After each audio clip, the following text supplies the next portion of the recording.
જેને આંખનો રોગ રહેતો હોય, આંખનો રોગ વધારે રહે, માઇગ્રેનનો પ્રોબ્લેમ રહેતો હોય, મગજના રોગ થતા હોય, ડિપ્રેશનમાં વ્યક્તિ આવી જતો હોય, ટેન્શન રહેતું હોય, ચિંતા સતત થયા કરતી હોય, કોઈ અજ્ઞાત ભય શું થશે શું થશે, આવા અજ્ઞાત ભયની અંદર કોઈ વ્યક્તિ હોય, કોઈને ફોબોની બીમારી હોય, તો એને શું કરવાનું છે? રવિવારના દિવસે સૂર્યનું પૂજન કરવાનું, સૂર્યના મંત્રના જપ કરવાના, ઈષ્ટદેવના મંત્રના જપ કરવાના, બ્રાહ્મણને ભોજન કરાવવાનું.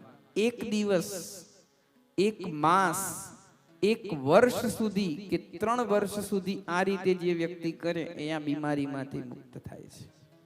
અને રવિવારે સૂર્યને ગમતી વસ્તુનું દાન.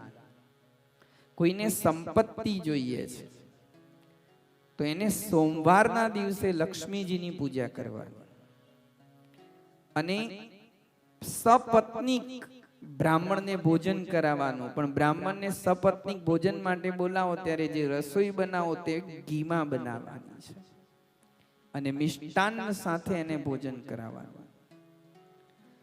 કોઈના ઘરના અંદર રોગ છે અને રોગ અને ભયથી મુક્ત થવું છે, તો રોગ અને ભયના નિવારણ માટે મંગળવારના દિવસે માં ભગવતી મહાકાલી, હનુમાન, ભૈરવ, વીર, આવા જે ઉગ્ર દેવતાઓ છે એ ઉગ્ર દેવતાઓની પૂજા મંગળવારે કરવાની. અડદની દાળ, મગ, તુવેરની દાળથી ભોજન બનાવવાનું અને બ્રાહ્મણોને જમાડવાના.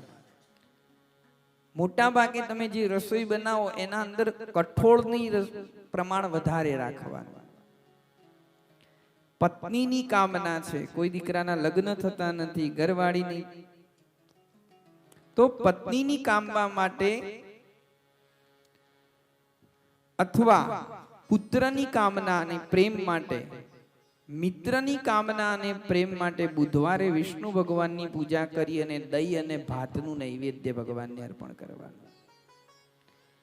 આયુષ્ય માટે ગુરુવારે બ્રાહ્મણોની પૂજા કરવાની, ભૂદેવોને ઘીમાં બનાવેલ ભોજન કરાવવાનું, એમાં ખીર અવશ્ય બનાવવાની અને ભૂદેવોને ધોતી, પિતાંબર, જનોઈનું દાન કરવાનું. કોઈને ગાડી જોઈએ છે, બંગલો જોઈએ છે, લક્ઝરિયસ લાઈફ જોઈએ છે, તો એને શુક્રવારે ઇન્દ્રની તેમજ ભૃગુની પૂજા કરવાની.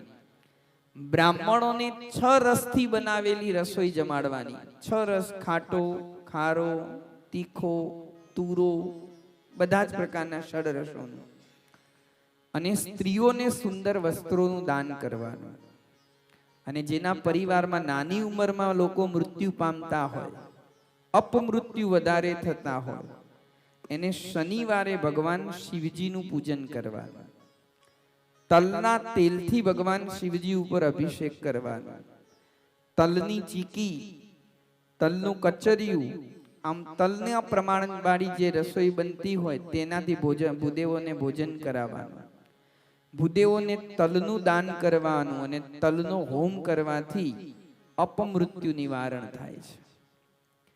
દરેક દેવતાઓનું પૂજન ફરજિયાત. આજે એનું મેં વાત કરી એમાં દેવનું પૂજન, વિશેષ પૂજન, સ્નાન, દાન, જપ, હોમ અને તર્પણ. રવિવાર વગેરે વાર, નક્ષત્રો, યોગ આ બધું પ્રાપ્ત થયા પર વિભિન્ન દેવતાઓના પૂજનથી સર્વજ્ઞ જગદીશ્વર ભગવાન શિવ જ તે પૂજાનો સ્વીકાર કરી અને વ્યક્તિને અભિષ્ટ વસ્તુ પ્રદાન કરે છે.